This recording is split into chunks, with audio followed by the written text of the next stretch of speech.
This episode is sponsored by Brilliant.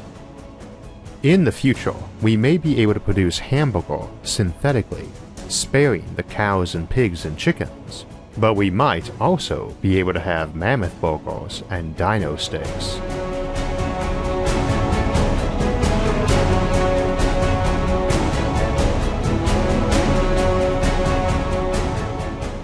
So today is Independence Day in the US, the day when I, and much of the audience that lives in the US, gorge ourselves on barbecue before setting off roughly 30 kilotons of explosive fireworks. Needless to say, the default main dish of any barbecue tends to be grilled meat, and lots of it, so the future of meat seemed a proper topic for the day. Also, needless to say, meat is often a controversial topic.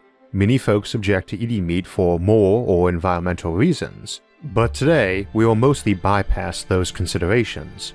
I suspect most of us, regardless of whether it's morally valid, don't lose a lot of sleep about eating animals, but would prefer not to do so if we could get something cheaper that also matched or exceeded the quality. That pretty much describes the main purpose of technology too, to find more cheap and efficient means of satisfying human needs and desires without sacrificing quality or even improving it. This is what we'll focus on then, targeting on approaches that let us have our steak and eat it too. But let me put a word of warning out about any argument that focuses on telling people not to do something because it's inefficient. First, it's a bit of a loser on the policy front, because it tends to attract vocal advocates that come off as self-righteous. And we all loathe those people, even if we're almost all guilty of it too, on something. And second, one always wants to be careful what doors you open. Personally, I love a good salad I grew myself in my own garden, and picked minutes before it went in the dish. But if we're aiming for efficiency, not only is meat inefficient, but so is home gardening. And worse, so are plants. Animals, being what they are, like to walk around, fly, fight, migrate, and whatnot, which is the stuff that makes life exciting. But it's all very energy intensive, and thermodynamics means eating plants for that, let alone eating animals that ate those plants, is not very efficient. But if you think the calorie per acre drop-off from plants to meat is bad, you don't even want to know what it is from sunlight to corn or wheat. Getting 10 million food calories, or 42 gigajoules out of an acre per year, is pretty good farming for even a staple crop. And to keep things round and metric, we'll say 100 gigajoules a hectare. That same hectare gets about 100 gigajoules of sunlight in a few hours of daytime. Depending on where you're farming and what you're farming and how, you're getting at best a 0.1% conversion of sunlight to food energy. That's one of the reasons we like to discuss concepts like hydroponics or vertical farming or space farming here on the channel.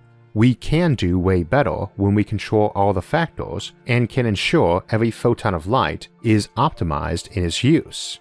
This, again, is exactly what we mean when we say technology is about getting us more of what we want for less, or things we could not even have had before. Being hyper-efficient at producing what we want, not at sculpting those wants to what is efficient.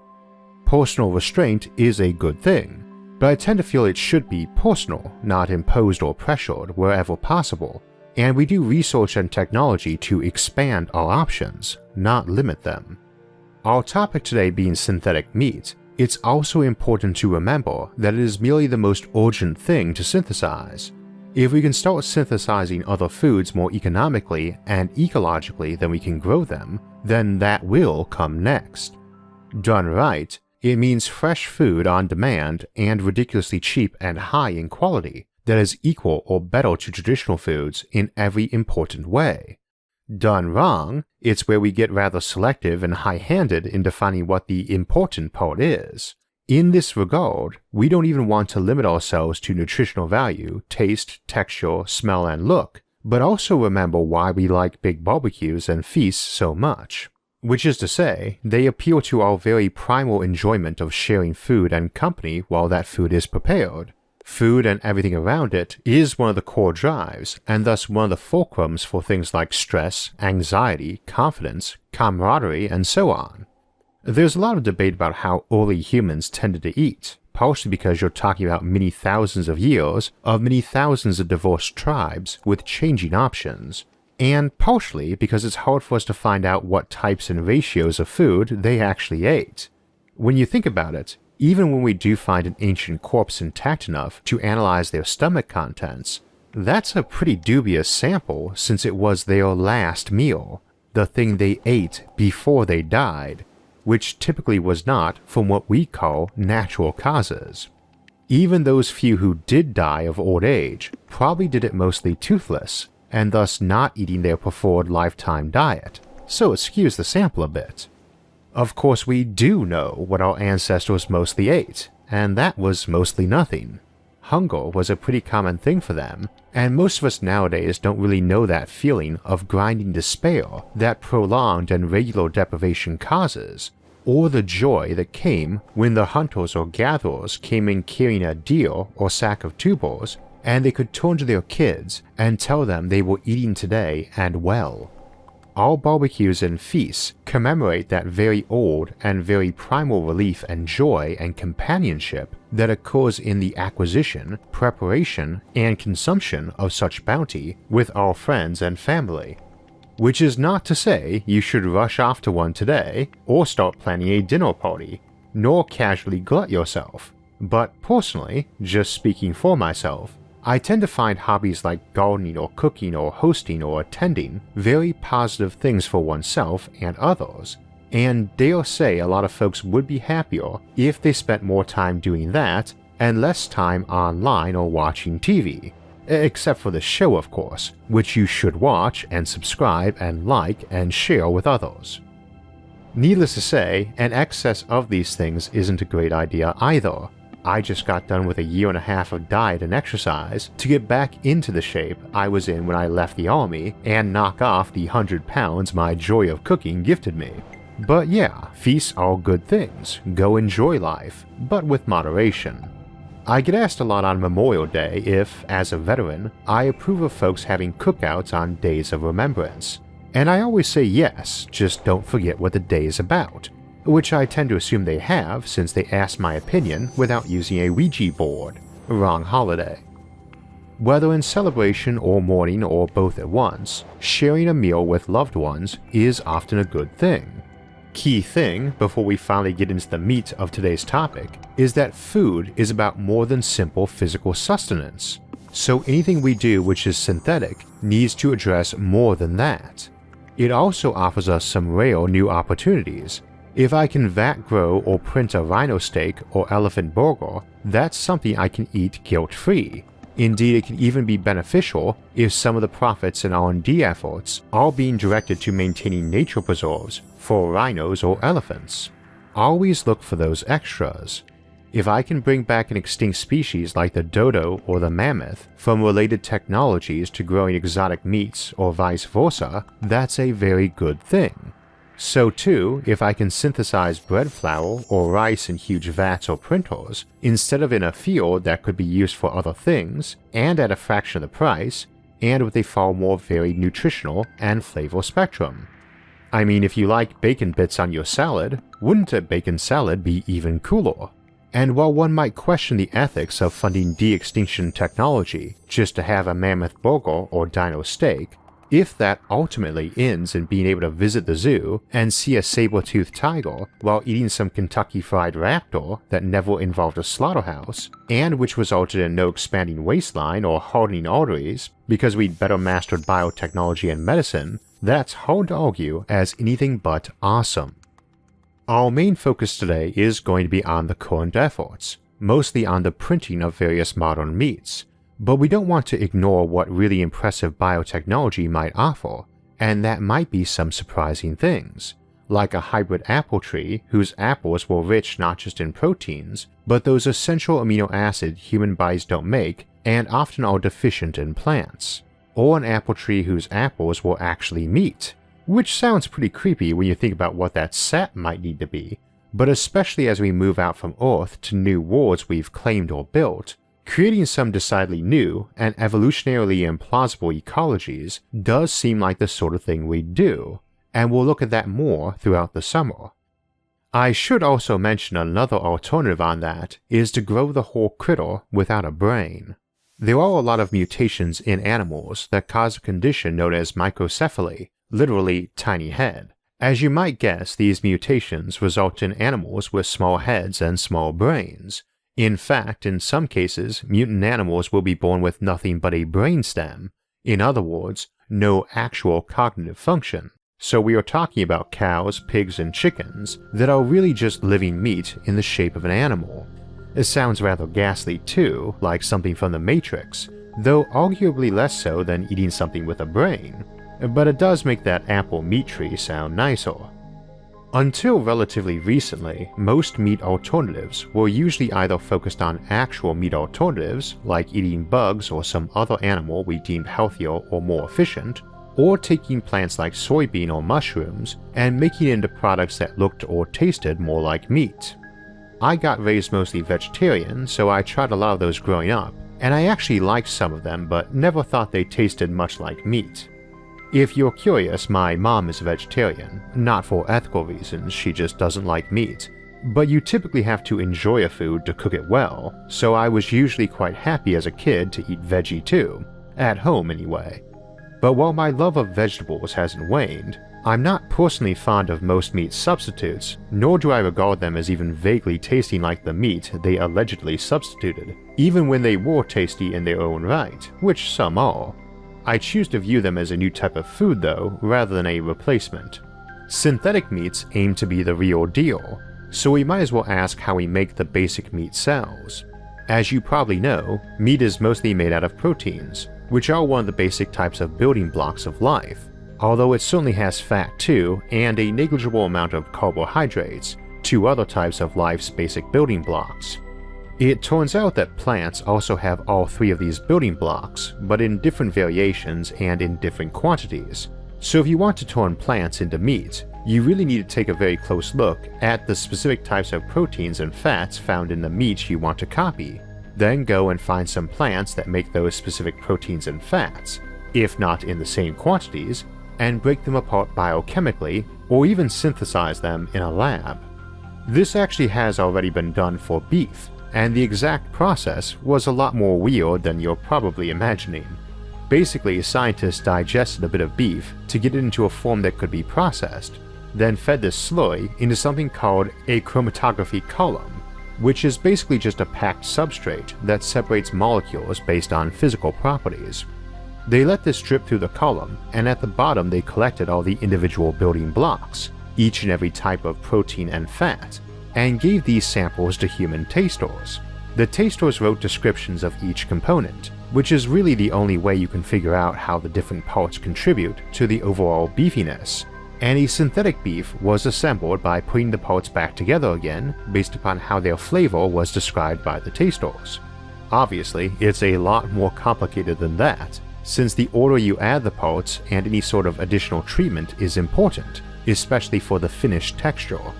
For this beef version 1.0, they stuck with a ground-up product, the type you would use in hamburger, which is a bit of a cheat since it doesn't have to have many significant textures, but you've got to start somewhere. You can imagine that steaks are going to be a bit trickier, but certainly not impossible, and will likely involve some 3D printing process, where the individual proteins and fats are added layer by layer as the steak is built up. But once you master steaks, you can really go after any fully textured product, like chicken breasts, pork chops, or fish fillets. The sky's the limit. This is very expensive, and also not ideal either. One of the big costs is the growing medium, and that frequently involves animal blood, which would rather defeat the point of the process if you're aiming to not kill animals, though I suppose sucking a liter of blood out of livestock every few weeks is nicer than the alternative. One of the processes looking to make this all way cheaper is a new serum which creates its ideal cocktail of sugars, salts, and amino acids in giant bioreactors and recycles and filters them during the growth process to be less wasteful. The first lab-grown burger cost $325,000 in 2013. 2 years later, it was down to $36 a pound or $80 a kilogram. Needless to say, that's still way too pricey, and the cost has dropped a bit more since, You can actually buy this stuff too, but not a lot, and we're still talking ground beef, not a porterhouse steak. Still, we've got some plausible indicators it might be price competitive or even cheaper in the next few years, and I'd feel fairly confident they'll be for sale in most restaurants for a decent price and quality inside a decade. The burgers, mind you. Let's talk steak. Cells in a petri dish only have to be fed enough to split into more cells and form the shape and size that we want. They won't grow into inedible bone, organs, or hair, and certainly won't waste precious energy galloping across the pasture, unless something goes horribly wrong in the laboratory. So in theory this is cheaper and should just be a matter of time. But we actually want that bone for some meats, and moreover, those cells aren't growing in anything like the right ways in a petri dish to make a cut of meat. So that can presumably be improved over time, but tends to lean us more toward the printer approach. Grow the stock and print it out, at the lowest resolution we can get away with, since as we noted in the Santa Claus machine, the more zoomed in you try to print, the slower everything goes, since each layer is thinner. Indeed, we got our first lab-grown steak some months back, but it was only 5mm thick, a fifth of an inch, and had an estimated cost of $50. So we're getting there, as both the growth techniques and general 3D printing technology improve. But you'll probably be replacing your grill before you can be throwing these on there for equal or cheaper than current steaks. Pass the taste test though, and we can rely on improvements to technology and economy of scale to help there. Of course, I should note that cost of food isn't always the dominant factor in sales, and a niche premium market for stuff ought to help fund improvements, and we do seem to see that already developing. Hard to guess, but I'd expect that to come in from three angles: premium sales to those with ethical objections but a fondness for meat, bulk production of ground meats that circumvent the printer, and probably an exotic meats market. That one is hard to guess, as I think many folks would be aghast at eating elephant even if it never was an elephant. But if the company were kicking part of the profit to elephant nature preserves, it might suddenly become all the rage. Also a motivation for research into growing or printing bone too, for meat cuts like the T-bone or for artificial ivory. Exotic meats, even those from outright extinct creatures, could get to be a big thing, as it's a totally different flavor. But for most folks who enjoy meat, the absolute best thing they can imagine is a perfectly grilled steak, seasoned to perfection, and served with all the right sides and in good company. But just like it's hard for us to imagine the beauty of a sunset on Saturn with its rings and exotic gases, and how it might actually be more spectacular than one on Earth, it can be really hard to imagine how meat could get any better than that perfect steak. But why couldn't it? Earlier we talked about building synthetic meat from basic protein and fat building blocks in proportions determined by human tasters to try to replicate beef as closely as possible. There is no reason to stop at beef as we know it though, once we've captured the essence of what people like about it. Such things offer a motivation to develop the technology even if it did bottleneck at a price above traditional meat production, because it's something you can't get traditionally. But that also applies to places where normal meat would just not be viable. As we move out to space to go look at the sunset on Saturn or the Earthrise on the Moon, it's often not going to be convenient to take 1,000 acres of pasture land with you, or even just a stable where the animals could be fed hydroponically grown food themselves, in which case bioreactors and meat printers allow relatively small and automated production of any type of meat, and in the types and amounts a handful of people want, so nothing is getting discarded on some ship or small space station or asteroid mining site, nor have to be flown in at likely outrageous prices and frozen or freeze-dried to save mass. Such technology opens the doors to just having such a printer right in your home.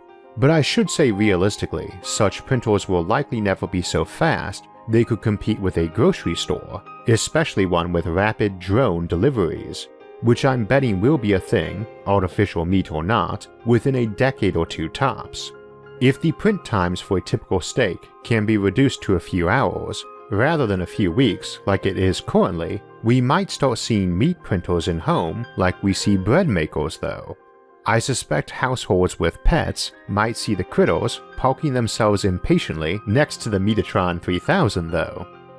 Exciting options for the near future and the not too distant future too, though hard to predict the specifics and timelines given how much tastes vary. Like a lot of technology, it offers some great options and fixes a lot of problems, but there is no way we can imagine how good it will be until we taste it. One big aspect of today's topic is that when we improve our knowledge of science for one thing, it often helps us solve problems in related areas and find new challenges. The ability to mass manufacture artificial steaks is likely to have a big impact on all sorts of other areas of biology and medicine, like being able to grow or clone replacement organs or synthesize macromolecules for many other medical uses. While we tend to focus more on this channel on physics, biology is every bit as critical to humanity's future, and in some ways, more so. If you'd like to learn more about it, try out the Computational Biology course on Brilliant. Their online courses and daily challenges let you enhance your knowledge of math and science with easy-to-learn interactive methods from the comfort of your own home and at your own pace. To make it even easier, Brilliant now lets you download any of their dozens of interactive courses through the mobile app, and you'll be able to solve fascinating problems in math, science, and computer science no matter where you are or how spotty your internet connection is. If you'd like to learn more science, math, and computer science, go to brilliant.org/IsaacArthur and sign up for free. And also, the first 200 people that go to that link will get 20% off the annual premium subscription, so you can solve all the daily challenges in the archives and access dozens of problem-solving courses. We'll be looking more at advanced applications of biotechnology this summer, starting with a look at bioships, void ecology, and space whales in a couple weeks. Before that though, we noted today that these technologies would be critical to letting us get into space so we could see the rings of Saturn up close, or watch the Earth rise on the Moon. And next week, we'll take a look at space tourism. For alerts when those and other episodes come out, make sure to subscribe to the channel and hit the notifications bell. And if you enjoyed this episode, hit the like button and share it with others. Until next time, thanks for watching and have a great week.